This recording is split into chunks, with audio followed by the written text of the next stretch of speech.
Jacob lived in the land of Canaan, where his father was a foreigner. This is the story of Joseph, Jacob's son. When Joseph was 17, he was taking care of the flock with his brothers. He was with the sons of Bilhah and the sons of Zilpah, his father's wives, and he gave a bad report about them to his father.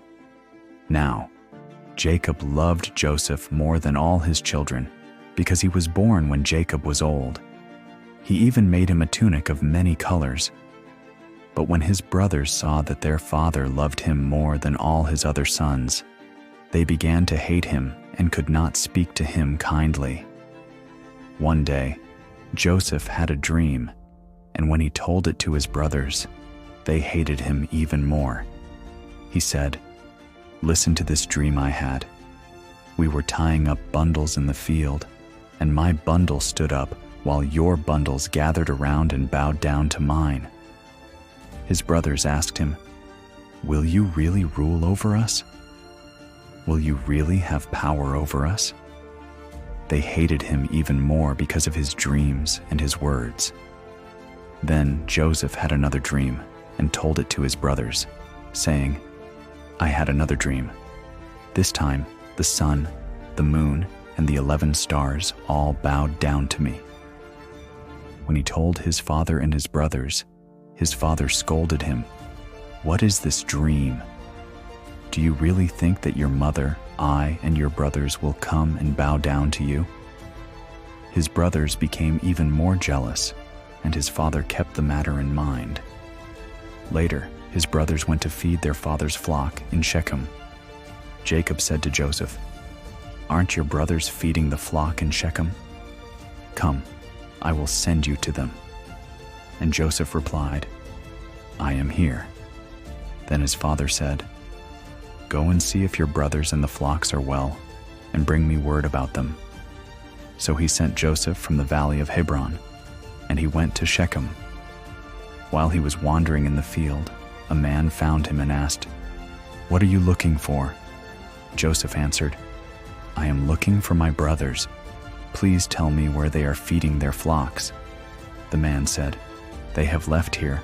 I heard them say, 'Let's go to Dothan.'" So Joseph went after his brothers and found them in Dothan.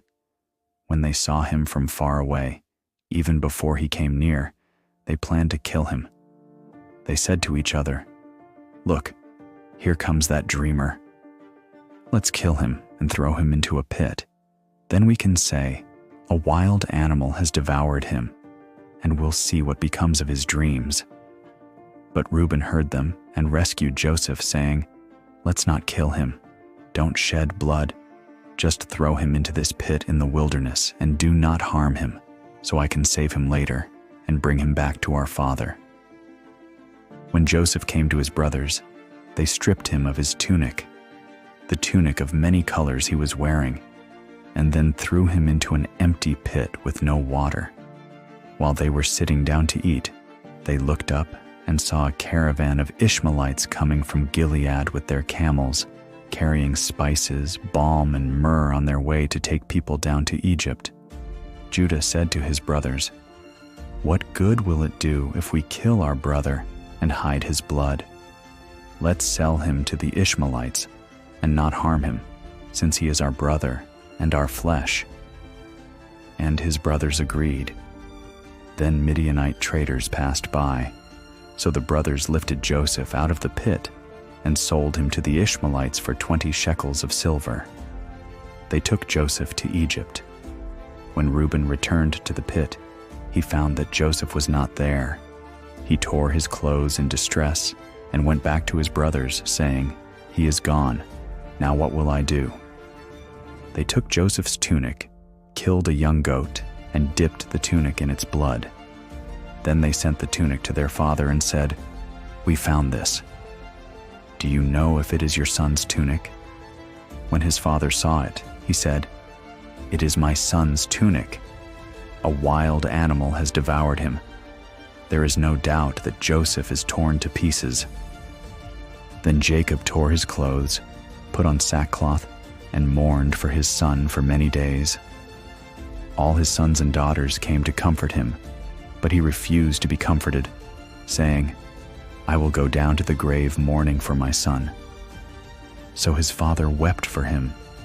Meanwhile, the Midianites sold Joseph in Egypt to Potiphar, an officer of Pharaoh and captain of the guard. But Joseph's journey was far from over. This was just the beginning of a greater plan. What will happen next? Will Joseph ever see his family again?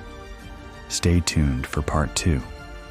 If you enjoyed this story, don't forget to like, share, and subscribe for more Bible stories. See you in the next one.